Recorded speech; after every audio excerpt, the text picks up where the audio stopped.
ಕುಂಭರಾಶಿ ಜುಲೈ ತಿಂಗಳ ಭವಿಷ್ಯ. ಯಾರ್ಯಾರು ಕುಂಭರಾಶಿಯವರಿದ್ದೀರೋ ನಿಮ್ಗೆಲ್ಲರಿಗೂ ಅದ್ಭುತವಾಗಿದೆ ಈ ಮಾಸ.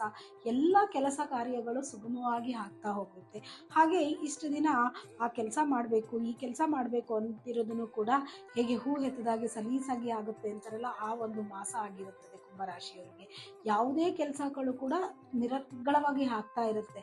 ಆದರೆ ಆರೋಗ್ಯದಲ್ಲಿ ಎಚ್ಚರಿಕೆ ಇರಲಿ. ಅತಿ ಕೆಲಸ ಮಾಡ್ತಾ ಮಾಡ್ತಾ ನಿದ್ರಾಹೀನತೆ ಆಗೋದ್ರಿಂದ ಆರೋಗ್ಯದಲ್ಲಿ ಸಮಸ್ಯೆ ಆಗುತ್ತೆ. ಆದ್ದರಿಂದ ನೀವು ಆರೋಗ್ಯದ ಕಡೆ ಗಮನ ಕೊಟ್ಟು ಎಷ್ಟು ಕೆಲಸ ಮಾಡಬೇಕು ಅಷ್ಟನ್ನ ಮಾಡಿ, ಇಲ್ಲ ಕೆಲಸದವ್ರ ಜೊತೆಲಿ ಕೆಲಸ ಮಾಡಿಸೋದ್ರಿಂದ ಕೂಡ ಒಳ್ಳೆಯದಾಗುತ್ತೆ. ಇನ್ನು ಕುಟುಂಬದ ವಿಚಾರಕ್ಕೆ ಬಂದಾಗ ತುಂಬಾ ಅದ್ಭುತವಾಗಿದೆ ಕುಂಭರಾಶಿಯವರಿಗೆ ಈ ಒಂದು ಮಾಸ. ತುಂಬಾ ಚೆನ್ನಾಗಿರ್ತೀರಾ ಕುಟುಂಬದವರ ಜೊತೆಯಲ್ಲಿ. ಪ್ರೇಮಿಗಳು ಅಷ್ಟೇ, ತುಂಬಾ ಹ್ಯಾಪಿಯಾಗಿರ್ತೀರಾ, ಒಳ್ಳೆ ಟೈಮ್ನ ಸ್ಪೆಂಡ್ ಮಾಡ್ತೀರಾ.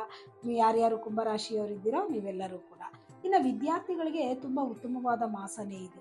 ಈ ಒಂದು ಮಾಸದಲ್ಲಿ ನಿಮ್ಮ ಎಲ್ಲ ಕೆಲಸ ಕಾರ್ಯಗಳು ಸುಗಮವಾಗಿ ಆಗುತ್ತೆ. ಆದರೆ ಒತ್ತಡದಿಂದ ನಿದ್ರಾಹೀನತೆ ಆಗುವಂಥದ್ದು ಚಾನ್ಸಸ್ ಇರುತ್ತೆ. ಆದ್ದರಿಂದ ಆರೋಗ್ಯದ ಕಡೆ ಎಷ್ಟು ಕಾಳಜಿ ವಹಿಸ್ತೀರೋ ಅಷ್ಟು ಒಳ್ಳೆಯದಾಗುತ್ತೆ.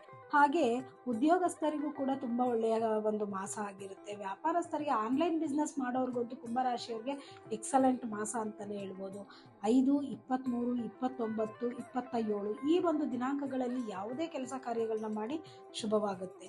ಹಾಗೆ ಈ ಒಂದು ಮಾಸದಲ್ಲಿ ಎಷ್ಟು ಸಾಧ್ಯನೋ ಅಷ್ಟು ಶನೇಶ್ವರನ ದೇವಸ್ಥಾನಕ್ಕೆ ಒಂದು ಬೌಲಲ್ಲಿ, ಅಂದರೆ ಒಂದು ಕಬ್ಬಿಣದ ಬಾಣಲಿಯಲ್ಲಿ ಎಳ್ಳೆಣ್ಣೆಯನ್ನು ಹಾಕಿ ನಿಮ್ಮ ಮುಖವನ್ನು ಅದರಲ್ಲಿ ನೋಡಿಕೊಂಡು ಭಗವಂತನಿಗೆ ಅರ್ಪಣೆ ಮಾಡಿ ಬರೋದ್ರಿಂದ ನಿಮ್ಮ ಕೆಲವೊಂದು ಚಿಕ್ಕ ಪುಟ್ಟ ಆರೋಗ್ಯ ಸಮಸ್ಯೆಗಳು ನಿರರ್ಗಳವಾಗಿ ಕಮ್ಮಿ ಆಗ್ತಾ ಬರುತ್ತೆ.